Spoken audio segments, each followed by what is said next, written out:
ऐसा लगता है सर कटा ही नहीं। हुसैन जिंदा, हुसैन जिंदा। कैसे जिंदा है ये फिर देखा जाएगा बाद में।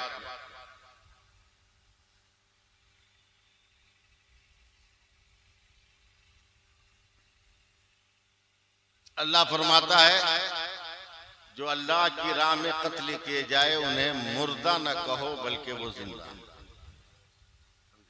और अल्लाह जिसको जिंदा कह दे उसको कोई मुर्दा कह सकता है? जो कहेगा वो खुद मुर्दा हो जाएगा।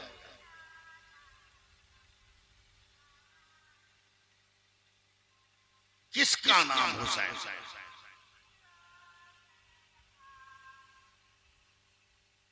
मैं फैसला नहीं कर पा रहा हूं, कसम से मैं कह रहा हूं, वरना शहादत पर मैं अपनी तारीफ नहीं करता हूं। दुनिया जानती है कि मैं जब बोलना शुरू करता हूं वाह वाह लोग हिलना भूल जाते हैं।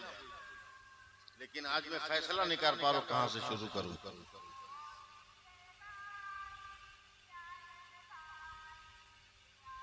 एक दिन मस्जिद नबवी में मेरे सरकार मुस्तफा जाने रहमत सल्लल्लाहु अलैहि वसल्लम तने तन्हा है, अकेले हैं, मगर बड़ी बेकरारी से कभी इस कोना कभी उस कोना, कभी इस कोना कभी उस कोना, कभी इस कोना कभी उस, पसीने में भीगे हुए।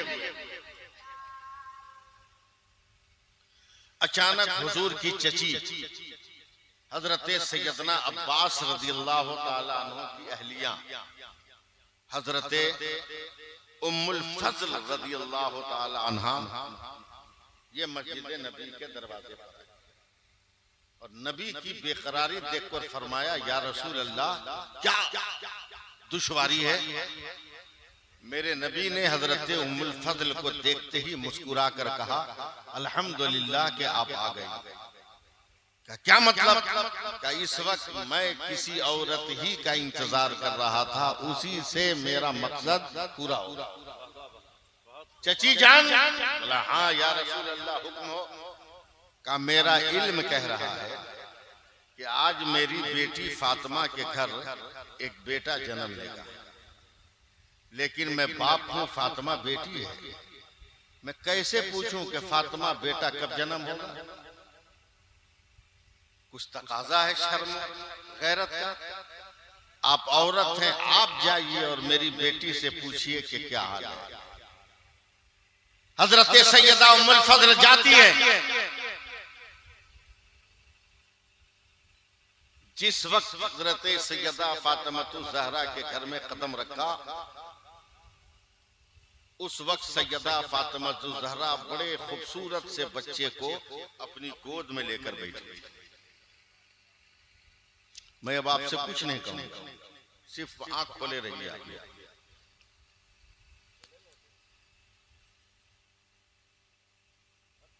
सैयदा फातिमा की गोद में ये खूबसूरत सा बच्चा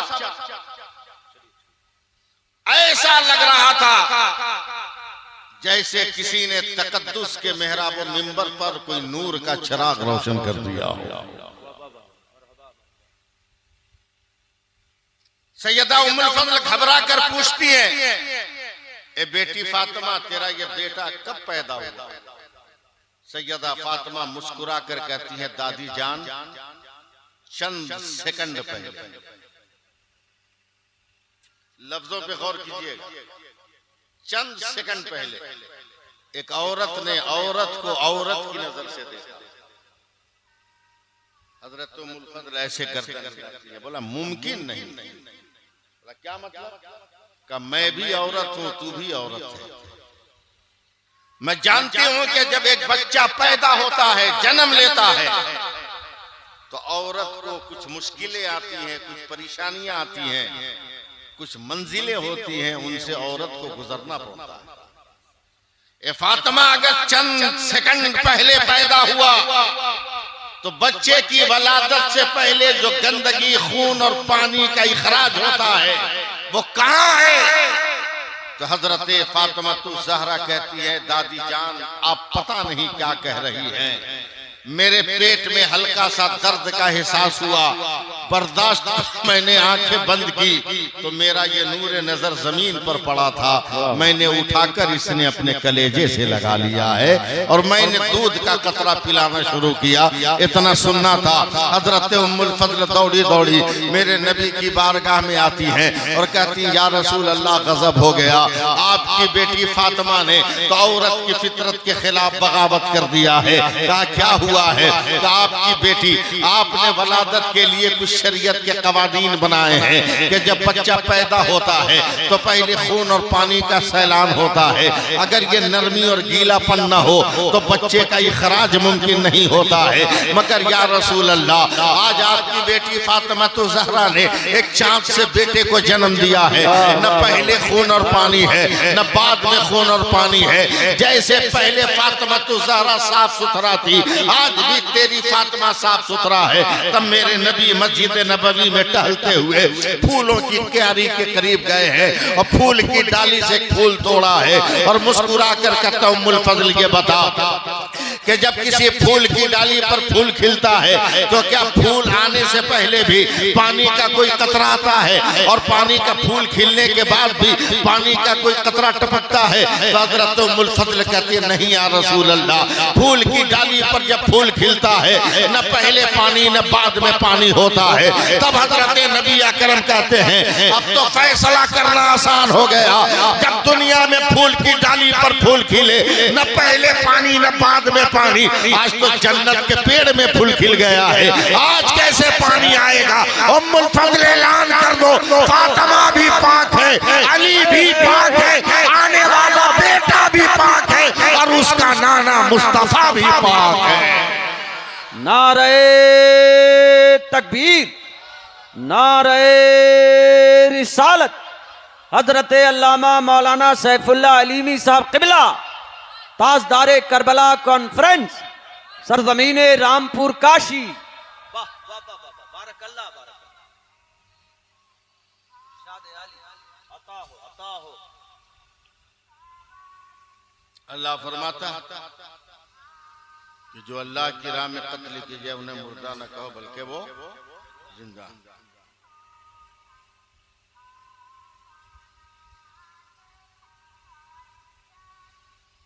इस हिंदुस्तान में जिला जौनपुर में एक शहर है जिसका नाम है मछली शहर। मछली शहर गांव का नाम है, मछली शहर। बहुत मुसलमान हैं, ये गए हैं, महक के देखिए बदबू आ रही है कि नहीं।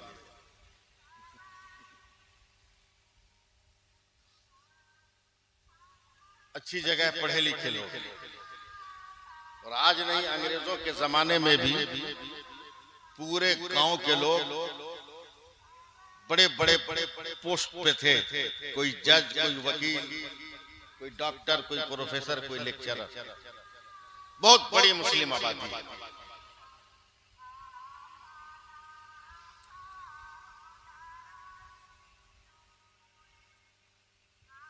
मछली शहर में गांव के बीचों बीच एक बड़ी आलीशान मस्जिद थी। अंग्रेजों ने ऐलान किया कि रोड बनाने के लिए हम इस मस्जिद को गिरा देंगे। पढ़े लिखे लोग एक माहौल बनाइएगा सुनने सुनाने का, कानून जानते हैं। पीर साहब क़िबला हैं, बड़े तजर्बाकार हैं कि दुनिया की कोई भी अदालत बालिग को सजा देती है, नाबालिग को सजा नहीं दे सकती। जैसे 10 बरस का कोई लड़का मर्डर कर दे तो मुल्जिम है, मुजरिम है, उसकी सजा का ऐलान हो जाएगा, मगर जब तक सरकारी कागज में वो बालिग नहीं होगा उस वक्त तक उसको सजा नहीं दी जाती। ये पूरी दुनिया का कानून है, सिर्फ इंडिया का नहीं, वर्ल्ड पैनल कोड। पढ़े लिखे मुसलमान थे, 319 बच्चे बच्चियों को पकड़ के उन्होंने मस्जिद में बैठा दिया। अंग्रेज आएंगे, बड़ों को देखेंगे तो जुल्म करेंगे, मगर ये नन्हे नन्हे बच्चे हैं, इनको देखकर वो जुल्म नहीं करेंगे। ये दुनिया के कानून के खिलाफ है। मगर उन मुसलमानों को मालूम नहीं था कि ये अंग्रेज है, ये अंग्रेज है, समझे। आज भी लंदन की पैदाइश का अशारिया अगर देखेंगे तो 60% बच्चे हरामी पैदा होते हैं।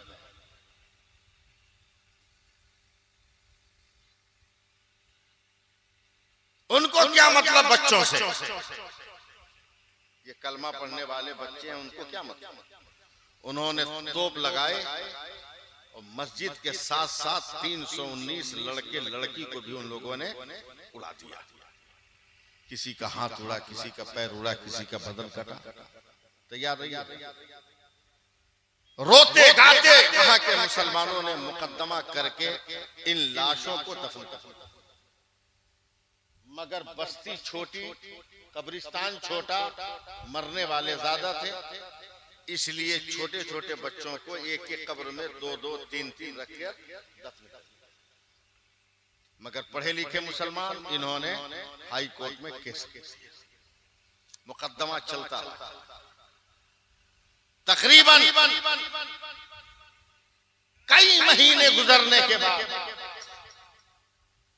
मुकदमे के फैसले की तारीख आ गई। अदालत अंग्रेजों की, जज अंग्रेज, कानून अंग्रेजों का, मुकदमा मुसलमानों का।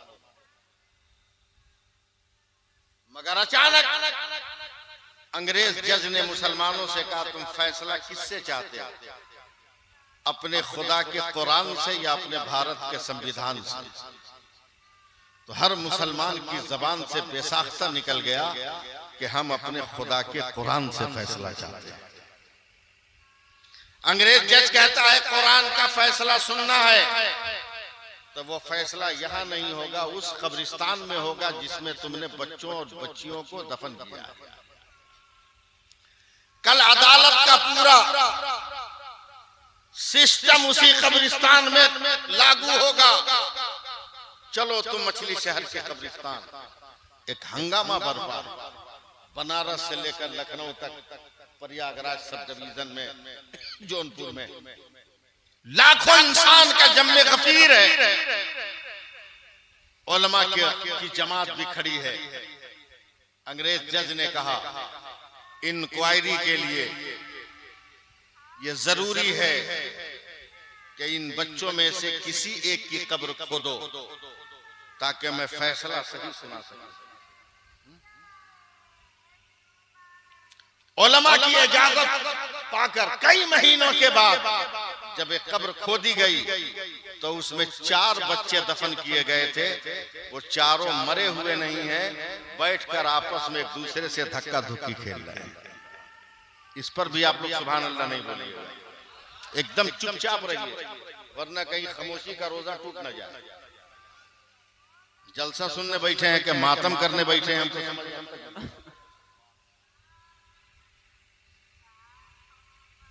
देखा सबके सब खेल रहे हैं, परेशान, पसीना पसीना, थर थर थर थर कांपता हुआ वो जज कहता है बंद करो कब्र को। मशीयते परवरदिगार है, बच्चे को जिंदगी दी, थोड़ी देर के बाद बच्चे फिर सर को झुकाकर लेट गए, मिट्टी दे दी गई। कहा फैसला कब्रिस्तान में नहीं होगा, फैसला कल आओ लखनऊ की अदालत में होगा। सारे लोग पहुंचे लखनऊ की अदालत में। जज अदालत की कुर्सी पर है। रामपुर काशी वालों बहुत तकरीरें सुने होंगे, आज मेरा भी इम्तिहान है, आज आपका भी इम्तिहान है। उसने कहा फैसला सुनाता हूं, ताज़ीलात हिंद की फला फला दफात के अनुसार इन बच्चों को कत्ल करने में इंडियन गवर्नमेंट के जितने सिपाही शामिल थे सबको अदालत हिंदुस्तान मौत की सजा देती है। सुना दिया। मगर एक मुसलमान भी खुश नहीं। हक्का बक्का। जज ने घबरा कर कहा कितनी बड़ी सजा मैंने दी मौत की, तुम मुस्कुराए क्यों नहीं? तब मुसलमानों ने कहा योर ऑनर, आपने कुरान से फैसला सुनाने की बात किया था, ये तो संविधान का हो गया। कुरान का फैसला क्या है? तब जज अपनी कुर्सी से उठा और उठ कहता है जो संविधान का फैसला था वो सुना दिया, और कुरान का फैसला ये है कि मैं अब तक काफिर हूं, मुझको कलमा पढ़ाकर मुसलमान बना। नारे तकबीर, नारे रिसालत, मुझको मुसलमान बना लो। तब मछली शहर के लोगों ने कहा अब बताओ मुसलमान होने में इतनी जल्दी तूने क्यों कर दी? अब यही वाकया सुनाने के लिए मैंने इतनी लंबी चौड़ी तमहीद बांधी थी। अब रामपुर काशी वालों, अब जरा जिंदगी का सबूत देना, बताओ तुमने इतनी जल्दी क्यों की? अब वो अंग्रेज जज कहता है एक मर्तबा आज से 3 साल पहले मेरे पड़ोस में एक किराएदार की हैसियत से एक मौलवी साहब आकर रहते थे।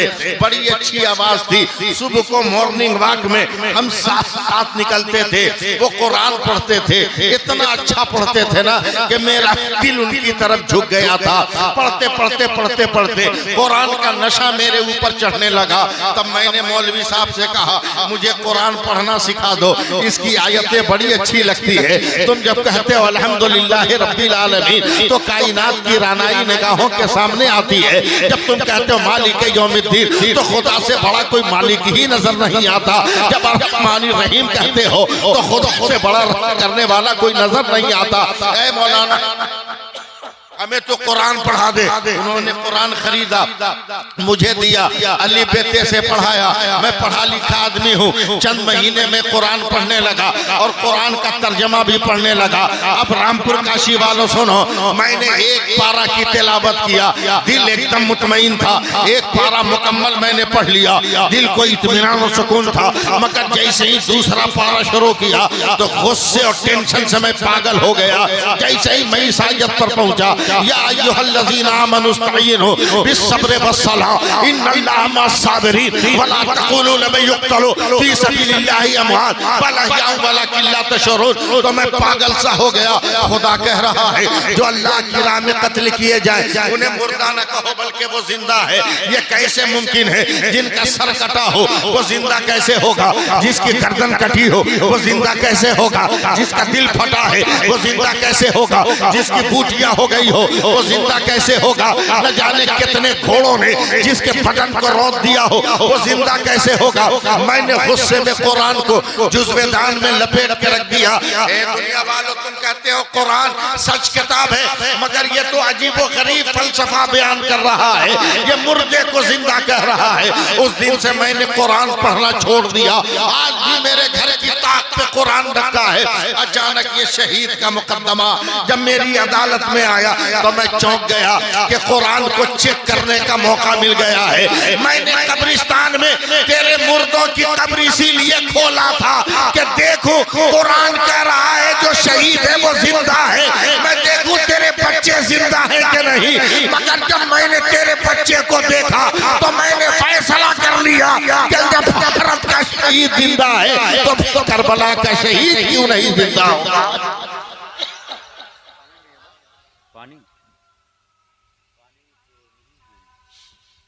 करबला सानी है, दूसरा करबला। चलिए 2-4-5 मिनट और सुन लीजिए हमसे।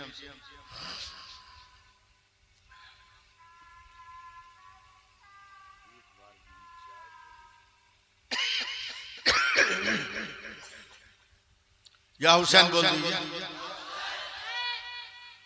बहुत दिन से आप लोग जलसा करवा रहे होंगे।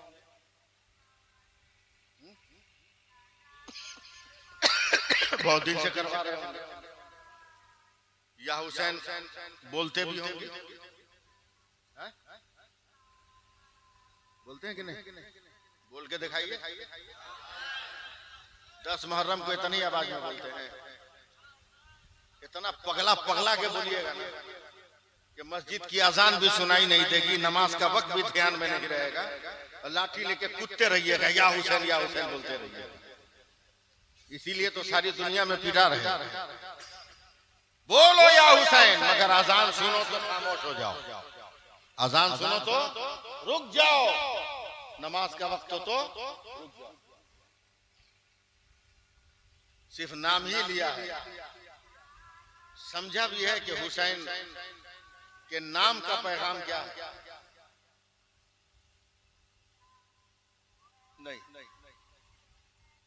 नहीं समझ। चलिए सुरगाई शरीफ, सरकार सुरगाई के मदरसे में पढ़ते, तब हुसैन का नाम समझ में आएगा। देखिए मेरी तरफ, हुसैन में कै हर्फ है? 4। कै हर्फ है? 4। बड़ी है, छोटी सीन, ये नून। कै हर्फ है? कै हर्फ है? 3.5। कौन आधा कौन है इस मजमू में? वे आधा भी हम लोगों की कदर करता है, समझे? हजरत जो आधा है आदमी में, वो भी कदर करता है। आप ट्रेन में चलो, आपका पैंट खींच के छक्का लोग पैसा ले लेगा, लेकिन हम लोगों से नहीं मांगते, दाढ़ी टोपी वालों से नहीं मांगता, और नौजवान लोग का पैंट खींच ले। एक दिन हम सनक गए, हमारे बगल से 2-4 नौजवान को एकदम लिया चमाटा मार मार के पैसा गए, क्या है, मगर मेरे पास आने से पहले उसने सर पे आंचल रख लिया। क्या है? बोला हम फकीर हैं, भिखमंगा है। बोला क्या मतलब? बोला सबसे लिए, हमसे काहे नहीं लिए? वो जो छक्का जवाब दिया है ना, जिंदगी भर याद रहेगा। बहुत करारा जवाब दिया, आपको आपकी औकात बता दी। हमने कहा हम लोगों से क्यों नहीं मांगते? तो बरजस्त से उसने कहा कि आप लोग मर्द लगते हैं, इसलिए आपसे नहीं मांगते। वाह, यानी दुनिया की तीसरी कौम भी आप लोगों को क्या समझ रही है, अल्लाह बेहतर जाने।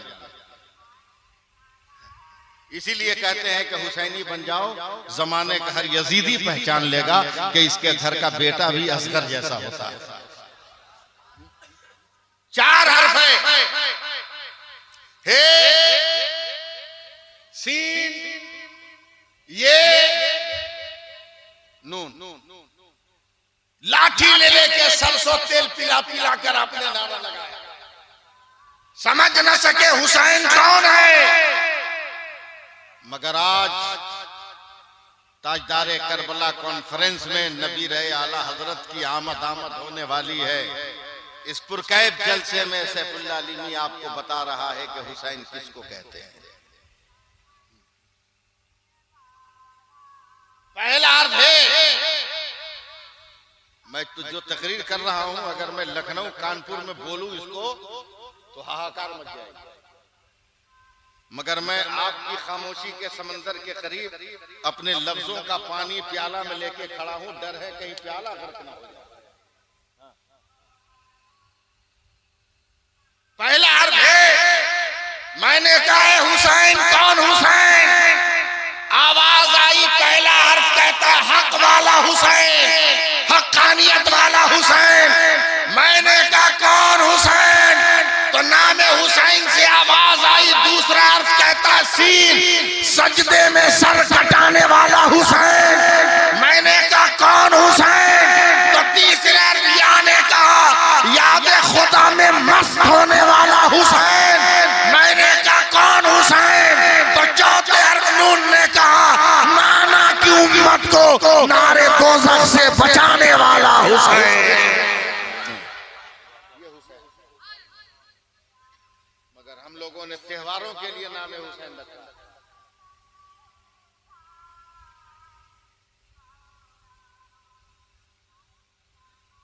पर्व मनाने के लिए हम लोगों ने नाम हुसैन रखा। जबकि डॉक्टर इकबाल जैसा शायर कहता है कि अजान दे गई हजरत बिलाल की हस्ती, अजान दे गई हजरत बिलाल की हस्ती, नमाज पढ़ गए दुनिया में करबला वाले। हो सके तो लाइए दोनों जहां मीजान में। हम जामे मस्जिद के गेट पर एक बहुत खूबसूरत मजार है, हजरत अब्दुल्ला शहीद रहमतुल्लाह अलैह, उसी शाहजहांपुर का। शाहजहांपुर के आदमी ज्यादातर सब्जी का कारोबार करते हैं। पूरा मुजफ्फरपुर में सब्जी की खेती वही लोग कर रहे हैं, लीज पे लेके। हाँ, मैं जलसे में गया शाहजहांपुर में, वो पहचान के लोग कहा कि आप तो फला जगह के। हमने कहा तू कैसे? बोले वही नाम खेती करते हैं। हमने कहा वाह रे मेरे सरकारी कहाँ के आदमी को तूने अपने दयार में खेती दे दिया है।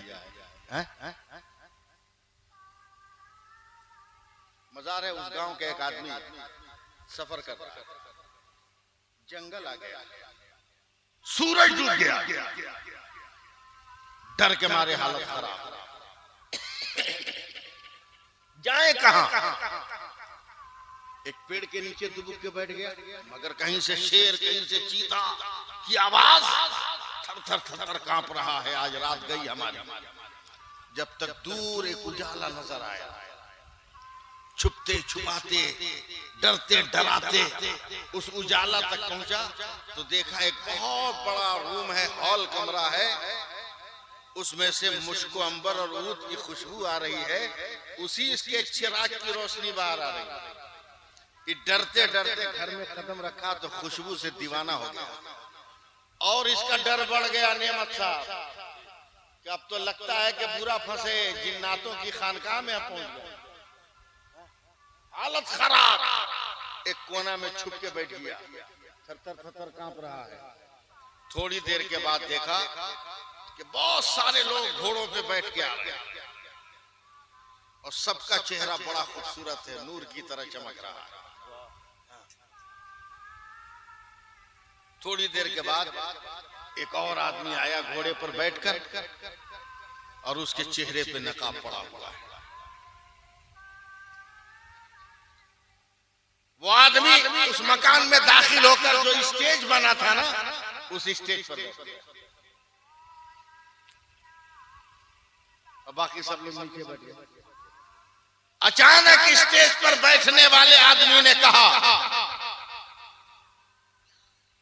आज के मजमे में कोई शाहजहांपुर का भी है।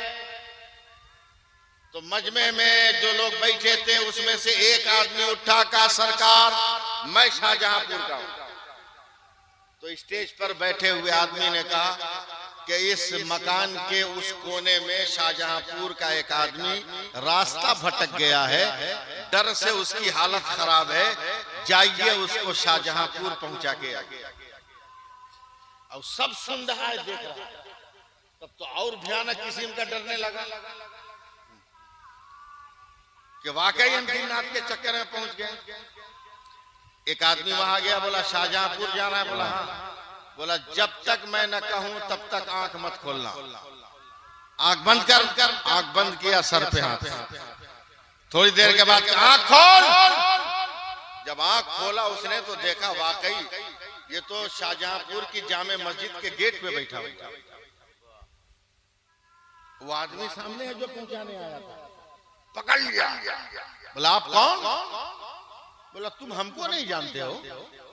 बोला हम कभी आपको देखे ही नहीं, कभी मुलाकात नहीं। पागलपंती करोगे, हर जुमरात को हमसे तुमसे मुलाकात होती। बोला कसम खा के हम बोलते हैं कभी आपको देखे नहीं, कभी हमारी जान पहचान नहीं। तब उस आदमी ने कहा नहीं पहचानते। बोला ना। बोला हर जुमरात को इस मजार पे फातिहा करने आते हो? बोला हाँ। बोला किसका मजार है? का अब्दुल्ला शहीद का। वो अब्दुल्ला शहीद मैं ही हूँ।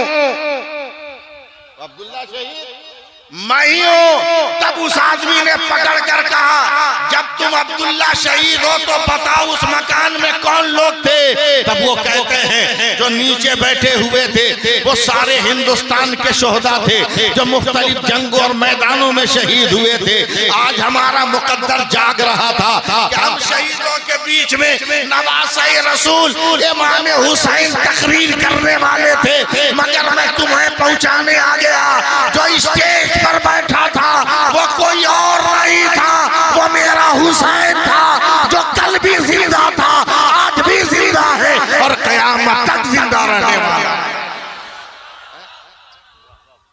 शर्त यह है कि हम और आप कोशिश तो करें। सिर्फ हुसैन का नारा लगाने से ही अगर इस्लाम बच जाता, चलिए एक दिन तारीख तय करके हम लोग नारा लगा लेते हैं, पूरी दुनिया के मुसलमान बचा लीजिए इस्लाम। नहीं, उसके लिए हुसैन ने जो किरदार अपनाया है वो अपनाना, वो किरदार अपनाना। मैं जरा सा हट के बात कर रहा हूं यहां से, माइक से, आप लोग सुनिएगा।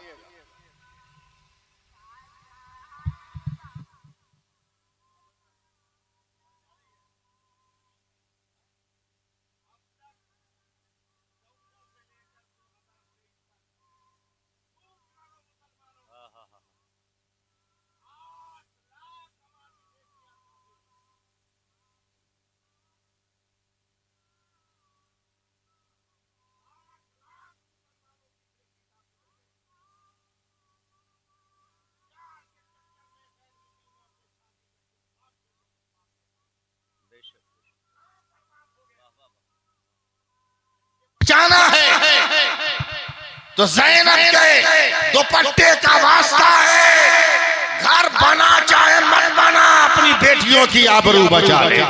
और उस तालीम से क्या फायदा जो तालीम तेरी बेटियों को बेहया बना दे।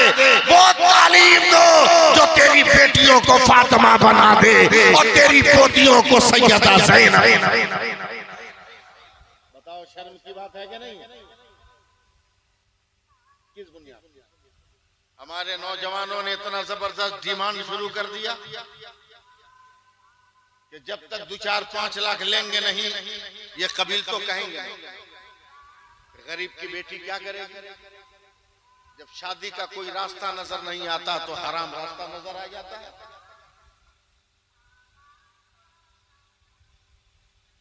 क्या मेरे हुसैन का यही पैगाम है? अगर हुसैन चाहते तो एक दिन भी करबला में बगैर पानी और बगैर खाना के नहीं रह सकते थे, नहीं रह सकते थे। आपने तो सिर्फ सुना है ना, मैंने देखा है। 5 मुहर्रमुल हराम को और बिन रियाही की सरबराही में यजीद के 500 सिपाहियों ने मेरे हुसैन को मंजिल पर रोका। तो मेरे हुसैन ने रुकने के बाद बाहर निकलकर यजीदी फौज के कमांडर से कहा था कि जोहर की नमाज का वक्त हो रहा है, इमामत तुम करोगे कि मैं करूं? तो यजीदी फौज के कमांडर हुर बिन रियाही ने कहा था कि हुजूर आप तो खानदानी इमाम है, इमामत आप। मेरे हुसैन ने की जमात में 500 यजीदी सिपाही भी शामिल थे। जोहर की नमाज जमात से पढ़ी 5 मुहर्रम को। उसके बाद एक नजर डाला यजीदी सिपाहियों पर। हुसैन पलट कर आए, सैयदा ज़ैनब से कहते बहन अगरचे हमारे कातिल लग रहे हैं मगर है इंसान। रो रो रो, कातिल नजर आ रहे हैं मगर इंसान ये भूखे प्यासे लग रहे हैं। ए बहन, जो बोरों में खजूर भरा हुआ है सफर के लिए, मशकीजों में पानी रखा हुआ है, निकालो और इन सिपाहियों को खिलाओ। करबला की जंग से पहले 5 मुहर्रम को कई मन खजूर मेरे हुसैन ने 500 यजीदी सिपाहियों को खिलाया और सैकड़ों मशकीजा का पानी पिला दिया। अब फैसला करो रामपुर काशी वालों, अगर मेरे हुसैन ने करबला के लिए पानी बचा लिया होता तो आज का करबला की ये तारीख होती जब प्यासे हुसैन को जमाना बर्दाश्त न कर सका, असगर के तबस्सुम को न बर्दाश्त कर सका, प्यासे अकबर को न बर्दाश्त कर सका, प्यासे अब्बास को न बर्दाश्त कर सका, तो अगर अब्बास ने पानी पी लिया होता तो करबला का नक्शा क्या होता? अगर कासिम ने पानी पी लिया होता तो करबला का नक्शा क्या होता? अगर अकबर ने जामे इश्क पी लिया होता तो न जाने करबला का क्या नक्शा होता। अरे मेहमानों को खिलाकर मेरे हुसैन ने ऐलान किया, मैं खानदान नहीं खुदा का कुरान बचाने आया हूँ, मैं अपनी जात नहीं मुस्तफा की बात बचाने आया हूँ। समझे? आज भी नौजवानों, मैं बात खत्म करते हुए समेटते हुए आपसे गुजारिश करता हूं कि आप शादी ब्याह करते हो, अच्छी बात है, आपके घर में भी बेटी है, आपके घर में भी बहन है, क्यों गरीबों की बेटियों से मुतालबात करके अपनी आखिरत खराब कर रहे हो? खैरात की दौलत पे जीना अच्छी बात नहीं, समझे? और नुकसान है। आप फिर तरीकत बैठे हैं, ये जानते हैं मैं बहुत बड़े बाप का बेटा हूं, मैं तावीज भी बहुत लिखता हूं मगर पैसा नहीं लेता ना, तब भी नहीं लेता। गाड़ी की चाबी हजरत फेंकते हैं लोग, नहीं लेता, इसलिए कि मुझको एक वाकया याद है बचपन का। हुजूर मुफ्ती आजम हिंद अलैहिर्रहमतुर रिदवान से मुरादाबाद के एक आदमी ने ताबीज लिखवाई, और एक टोकरी सेब दी। हुजूर मुफ्ती आजम ने फरमाया कि आज ले जाइए, कल लेके आइए। बोला क्यों? बोला आज ले लूंगा तो उजरत समझी जाएगी, और कल लूंगा तो तोहफा समझा। हालांकि कोई अगर अपनी मर्जी से किसी भी ताबीज लिखने वाले को पैसा देता है तो इसका लेना शरीयत में जायज है, और ये नाजायज इसे नहीं करार दिया जा सकता, इसे दौलते हराम नहीं करार दिया जा सकता अगर कोई अपनी मर्जी से दे रहा है तो। ताबीज भी बहुत लिखता हूं। मेरे मोहल्ले का एक नौजवान आया, बोला हजरत 3 दिन से नींद नहीं आ रही है, 1 हफ्ता से 3 महीना से नींद नहीं आ रही है, परेशान हूँ, डिप्रेशन का शिकार हूँ। फूल मोहम्मद नेमत साहब ने कहा है कि अलीमी साहब से ताबीज ले लो, ताबीज दीजिए। मैंने उसको देखा, पहचाना, कि कितने दिन से नींद नहीं आती बेटा? बोला 3 महीना से। हमने चले जाओ, जिंदगी भर तुमको नींद नहीं आने वाली, और मुझसे नहीं बड़े बड़े पीरों से ताबीज लिखवा लो, कोई फायदा नहीं होगा। बोला क्या मतलब? बोला मतलब मत पूछो, नेचर के मुताबिक काम करो। मगर मेरी बात समझा नहीं, हम पर गुस्सा हो गया। हमने कहा ज्यादा गर्मी मत देखा, हम तुम्हारे नस नस से वाकिफ है, तू मेरे गांव का है। बोला क्या हुआ? हमने कहा 3 महीना पहले तक की पूरी कहानी मुझको मालूम है कि शादी से पहली वाली रात तक तू बोरा बिछा के सोता, अब ससुराल से मिल गया बॉक्स वाला पलंग, मोटा वाला गद्दा, उस पे तुमको नींद आए कैसे? अगर सुकून से सोना है तो बोरा बिछा के सो, अभी नींद आ जाएगी। इसलिए नौजवानों, अगर कामयाबी चाहते हो ना तो लड़कियों से मांगी हुई खैरात वाले पलंग पे सोने की तैयारी मत कर। अल्लाह ने तुमको पैसा दिया, पहले अपने पैसा से खरीद के सो के प्रैक्टिस कर ले। बहुत लंबी चौड़ी गुफ्तगू हो गई, इसके लिए माजरत। फरहान बरकाती साहब भी आ गए, बहुत पुराने मद्दाहे नबी हैं, बहुत अच्छा पढ़ते हैं। इस माहौल को पार कर लेना, पार लगा लेना भी बहुत बड़ी बात है, समझे। मैं सिलसिले तेगिया के ये लोग अमानतदार हैं। हजरत पीर तरीक़त रहबर राह शरीयत रहा सूफी फूल हसन साहब किबला, मुझको याद आ रहा है कि हज पे हम लोग एक साथ थे ना। हाँ, मुझको याद है कि 2008 में जब मैं हज पे गया था तो हजरत भी 2008 में हज पे गए थे। हाँ, जन्नतुल बकी में मुलाकात हुई। अब दुआ कीजिए कि अब आखिरी मुलाकात जन्नतुल फिरदौस।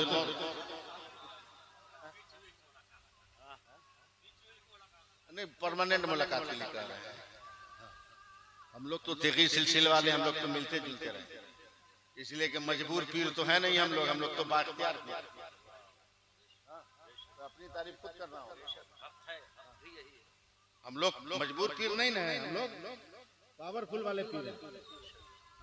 सरकार सुरकाई का मुरीद लोग सुरकाई शरीफ में बैठ के बतिया रहा है। किस दिन बतिया रहा है? जब सरकार सुरकाई जिद पे आ गए। असल मुरीदों ने एक दिन कहा कि हुजूर ये गांव बहुत देहात है, गंवार लोग रहते हैं, आप इंतकाल हो जाएगा तो उर्स में कैसे आएगा लोग, कोई रास्ता उसका है नहीं। अब वाकई क्या सुरकाई है, आज भी कोई सवारी नहीं है, आज भी सुरकाई में कोई परमानेंट सवारी नहीं है। एक तरफ काटी, एक तरफ दमोदरपुर का फर्दोपुल, एक तरफ बंगरा, एक तरफ पानापुर।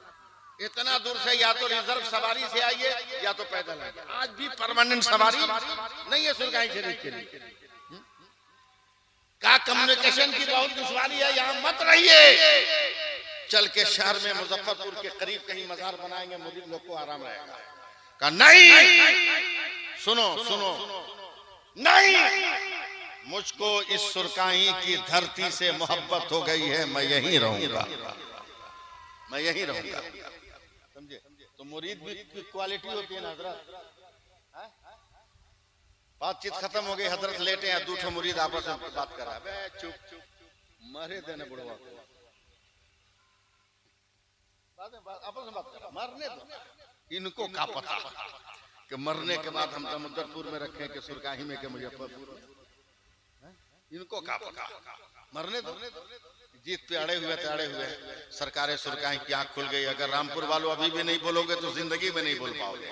आंख खुल गई और उठ के बैठ गए, गुस्से में तमतमाते हुए कहते हैं, सुनो, तुम्हारी मर्जी, जहां चाहो वहां कब्र खोद कर मुझको दफन कर दो, मगर मेरा नाम भी तेगली है, तुम जहां दफन करोगे वहीं से जमीन चीर कर मैं सुरकाही शरीफ आ जाऊंगा। यानी जाते जाते मेरा तेगली एक मसला बता गया कि जब सुरकाई का पीर जमीन चीर कर कहीं से कहीं जा सकता है तो बताओ मदीने वाले क्यों नहीं आ सकते हैं, और करबला वाले, बगदाद वाले क्यों नहीं आ सकते हैं। इसलिए लोगों,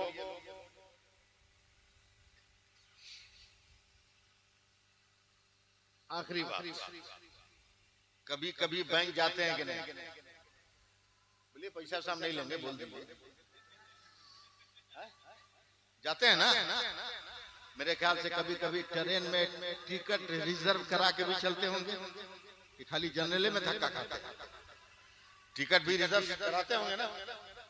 कोई ऐसा भी होगा जो प्लेन से जाता होगा? बोलिए भाई, कोई ऐसा भी होगा जो फ्लाइट से जाता होगा? मैं आपसे पूछ रहा हूँ कि बैंक में जाइएगा पैसा निकालने तो बेगर आईडी के निकलेगा? बोलिए, अरे मुंह से कुछ बोलो नहीं। टिकट रिजर्वेशन हो तो बेगर आईडी के सफर कीजिएगा, फ्लाइट में बेगर आईडी का सफर कीजिएगा। कितने बड़े बकलोल हम लोग हैं कि बैंक में बेगर आईडी के नहीं घुस सकते, ट्रेन में बेगर आईडी के नहीं चल सकते, प्लेन में बेगर आईडी के नहीं चल सकते, और बेगर आईडी के जन्नत में घुसने की तमन्ना लिए बैठे हो। जन्नत में भी तो जाने की आईडी है, और उसी आईडी का नाम है नमाज। उसी आईडी का नाम है नमाज। अगर नमाज पढ़ते रहोगे तो तेरे चेहरे पर आईडी होगी कि ये नमाज वाला है। रब कहेगा जन्नत के दरवाजे खोल, इसने दुनिया में मेरी इबादत की है, इसलिए मेरी जन्नत की नेमत भी इसके है। बहुत सारे ऐसे पीर इस दौर में हो गए हजरत, जो बोलते हैं कि हम तरीकत वाले हैं, शरीयत वाले हैं, बोलते हैं कि हम तरीकत वाले हैं, शरीयत वाले नहीं। ऐसा ही पीर का आदमी मरीद हो जा रहा है। हाँ? क्या यानी क़यामत करीब है। नौजवान औरतों से जो पीर पैर दबाता है उससे भी लोग मरीद हो जा रहे हैं। समझे? जो जुआ जीतने के लिए ताबीज देता है इसे पीर से भी लोग मुरीद हो जा रहे हैं। ताड़ी के दुकान चलाने के लिए जो ताबीज देता है उससे भी लोग मुरीद हो जा रहे हैं। उससे भी मुरीद हो जा रहा है। क्या दुनिया हो गई, अजीबो गरीब हाल हो गया। समझ में बात नहीं आती अब कहां जाने वाले। कम से कम हक पीर पकड़ो, सही पीर पकड़ो। कैसे पीर को पकड़ो? जो शरीयत वाला भी हो, तरीका वाला। मैं एक सेकंड के लिए टोपी उतार रहा, मेरे सर में पूरा बाल रहे और मैं कंघी करके मांग निकालूं तो निकलेगा कि नहीं? जल्दी बोलिए ना, निकलेगा ना? लेकिन मैं छिलवा लूं, उसको क्या बोलते हैं?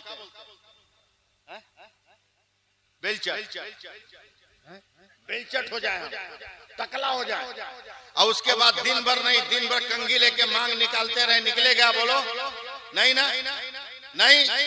इमाम गजाली फरमाते हैं कि तरीक़त शरीयत बाल है, तरीक़त उसकी मांग है। जब तक बाल नहीं होगा मांग नहीं निकलेगी। उसी तरह जब तक शरीयत नहीं होगी उस वक्त तक तरीक़त नहीं हो सकती है। इसलिए बेनमाजी पीरों से मुरीद मत बनो। जो पीर नमाज पढ़ता हो और जो नमाज की तबलीग करता हो उन पीरों से मुरीद। इसके लिए आपके सिलसिले कादरिया तिगिया के पीराने इज़ाम का अमल है। बरेली के हमारे मरकजी खानकाह के अमाल आपके सामने है। समझे? अमाल आपके सामने है। बस दुआ है मौला कदीर हम सबको अमल की तौफीक अता फरमाए और एक और नेक बनने की सादतें अता फरमाए। चूंकि 3 ही बजे तक का प्रोग्राम है, फरहान रजा साहब को भी पढ़ना है, हजरत की भी आमद हो ही जाएगी। मैं अपनी बातें खत्म कर रहा हूँ, मगर खुदारा हाथ जोड़कर गुजारिश कर रहा हूँ, मेरी कौम के नौजवानों, शादी को आसान करो। शादी को आसान नहीं, सस्ता करो। गुनाह खुद ब खुद महंगा हो जाएगा। गुनाह खुद ब खुद महंगा हो जाएगा। इसलिए कोशिश करो। अल्लाह ने बाजू में ताकत दी है खुद कमाने की। समझे? काहे को किसी की जमीन बेचवा रहे हो पैसा मांगकर, नकदी मांगकर? गाड़ी मांग लेते हो, 2 महीना के बाद पेट्रोल भरने का पैसा नहीं रहता है। काहे को अपने आप को भी बर्बाद कर रहे हो, उसको भी बर्बाद कर रहे हो। दीन बचाओ और उस तालीम से अपनी बेटियों को दूर रखो जो तालीम तुम्हारी और हमारी बेटियों को बेहया बना दे। अल्लाह ताला हम सबको अमल की तौफीक अता फरमाए। कमेटी के जो अफराद हैं वो यकीनन मजलिस में कम होंगे, बाहर ज्यादा होंगे। उन सबको मैं दिल की अता गहराई से मुबारकबाद दे रहा हूँ।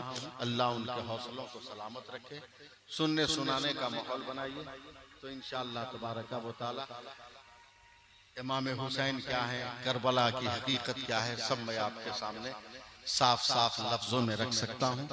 बस इतनी बात याद रखिएगा कि इतनी बात याद रखिएगा कि मेरे नबी ने मेरे हुसैन से प्यार किया है, इसलिए हुसैन को प्यार करो ताकि मेरे नबी हमसे प्यार करें। अल्लाह ताला दारैन की सादतों से माला माल फरमाए। इंसान हो सकता है दौरान गुफ्तगू शरीयत के खिलाफ कोई जुमला निकल गया हो। अल्लाह लेलान सच्चे दिल से तौबा करता हूँ, आप सबको गवाह बना के पढ़ता हूँ।